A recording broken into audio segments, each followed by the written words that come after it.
You know, your brain doesn't actually grow when things are easy. It grows when you struggle. Yeah, that feeling of mental effort, that's not a sign you're failing. It's literally the sound of your brain getting stronger. So if you've been feeling stuck lately, this is how we're gonna break free. Do you ever feel like that? Like your brain is just stuck in this fog, where learning anything new feels completely exhausting and you just can't focus? It is such a frustrating place to be. But here's the thing, it is not permanent. In fact, that feeling, it's a signal. It's your brain telling you it is ready for a change. Okay, so for the longest time, we were all told that our intelligence was basically fixed, right? Well, that's a total myth.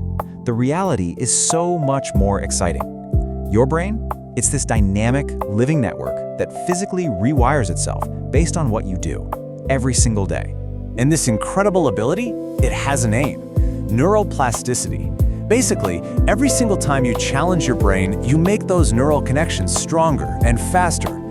But, and this is a big but, the reverse is also true. Habits of shallow thinking, they actually weaken them. And that brings us to the most important point of all.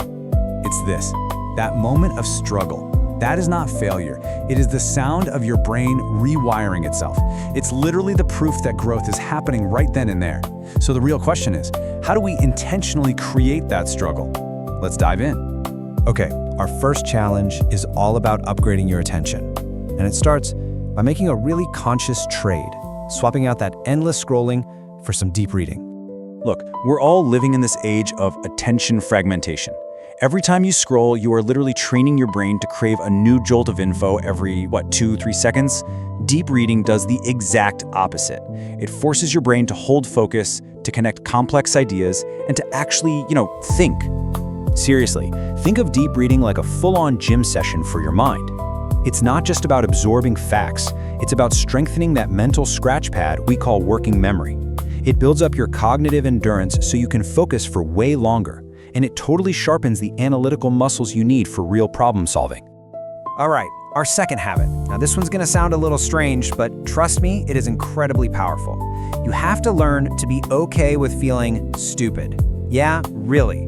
It's all about embracing that feeling of not knowing.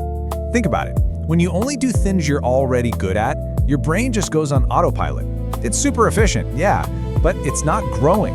Growth only happens when you step into that struggle zone, when you tackle something that is genuinely difficult, like trying to learn code, or a new language, or an instrument. That's what forces your neurons to build brand new, much stronger pathways. So, building on that idea of stepping into the unknown, our third habit isn't actually about learning a new skill. Nope, it's about rewiring how you think about your own thoughts. This is called intellectual humility. And honestly, just being able to admit you might be wrong, it's a total superpower for your brain. It's about separating your identity from your opinions. So instead of defending them like they're you start to see them as just tools you can upgrade. This skyrockets your mental flexibility and builds something called metacognitive IQ, which is basically the awesome skill of thinking about how you think. Okay, let's move on to our fourth challenge. This one is all about fighting your brain's natural, and let's be honest, very strong desire to be lazy. So your brain is what scientists call a cognitive miser. It's kind of funny, it just means it always wants to save energy. So when you immediately reach for your GPS or a calculator, you're offloading all that mental work. But by intentionally resisting that urge, by actually engaging in the cognitive effort yourself, you're sending a powerful message to your brain. You're telling it that these reasoning and memory skills are important, and that keeps those neural circuits strong. And finally, we have our fifth habit. And look, in our totally hyper-connected world, this one might just be the most crucial one of all. And that is mastering the power of being alone with your thoughts. When we're constantly bombarded with notifications, videos, just external input, our brain gets stuck in this reactive kind of surface level state. But quiet solitude, that activates the brain's default mode network. And this is where the magic happens. It's where you connect ideas, where you find those aha creative insights, and where you can actually reflect. It is not empty time, it is absolutely essential processing time. So, if you remember one thing from all of this, let it be this. Intelligence isn't some destination you just arrive at. It's a habit. It's something you practice. It's about choosing the struggle, embracing the effort, and trusting that that is what makes you grow, day in and day out. So, I've got a question for you. Of these 5 habits we talked about, which one feels like the biggest challenge for you personally? I'm genuinely curious.